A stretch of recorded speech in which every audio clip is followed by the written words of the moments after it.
One of my chores when I was small was to carry the wood to the house. So my parents instilled the values of it pays off to work hard, taking care of the forest, taking care of trees. Taught me basically two things. It's heavy to push the wheelbarrow, especially when you're a child.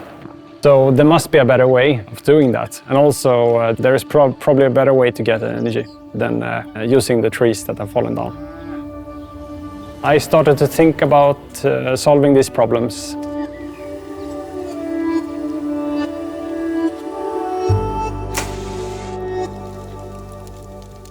So the industry in Sweden, when my parents worked, it was an industry which was based on combustion engines, which used fossil fuels.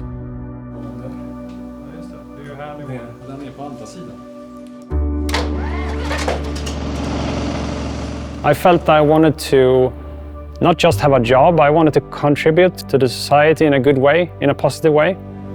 I wanted to make sure that most of my time is spent developing solutions. And I found PowerCell, where I work with colleagues which share the same values and goals as I do.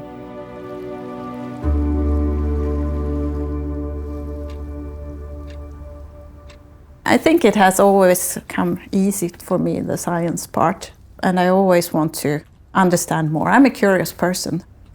I've always been interested in or wanted to take care of nature. I like to work hands-on, but also understand why things behave as they do. I started at PowerCell 13 years ago, directly after I finished my PhD in material science. I have gotten used to being part of an environment where you constantly need to change, and I have seen the beauty in that as well. It didn't alter the flow, but it altered what you measured. Early adopters are important. Someone shows that it is possible to use the technology, that it actually works. Ongoing success for PowerCell is that we support our customers in the energy transition. We believe that we need to develop something that could be used for everybody in the future. The majority of the co-workers, they are there because they want to make a difference.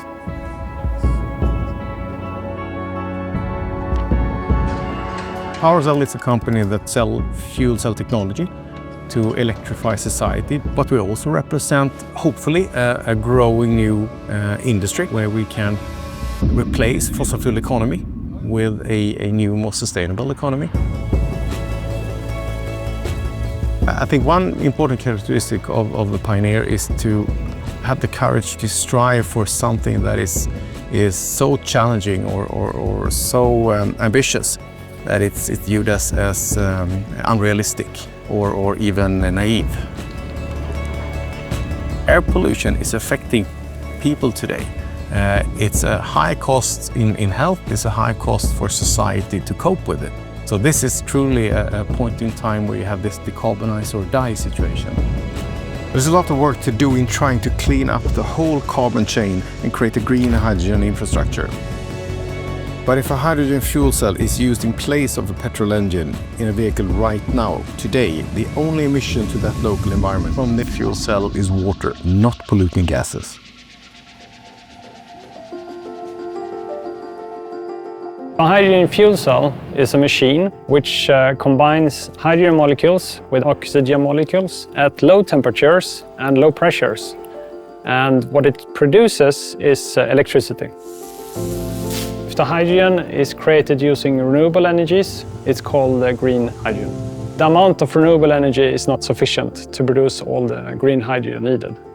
That's why we need to build the wind farms, the solar panels, the hydro, things like this. Innovation in a technology shift is not just executing a perfect plan. Pioneering requires the courage to make mistakes, but also with a great respect for the individual to make sure that every individual in a group can contribute with their individual brilliance.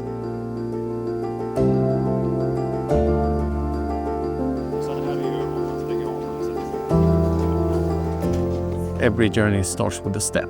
We need to start working with what is good enough today. We are seeing more orders from customers.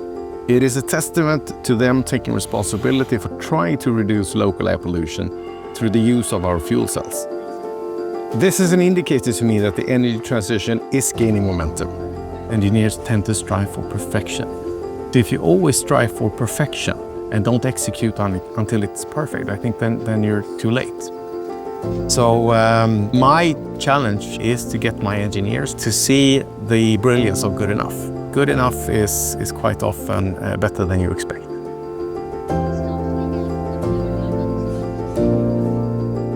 The hopes I have for my children when they grow up is that they should at least have as good opportunities that I have. I see the solutions around me and we can do it. So if people feel overwhelmed about the current state of the climate, the best thing that you can do is actually to look at what you do on your private life and also work and see if there's any changes that you can do that is moving towards the sustainability. I found that everybody can do something.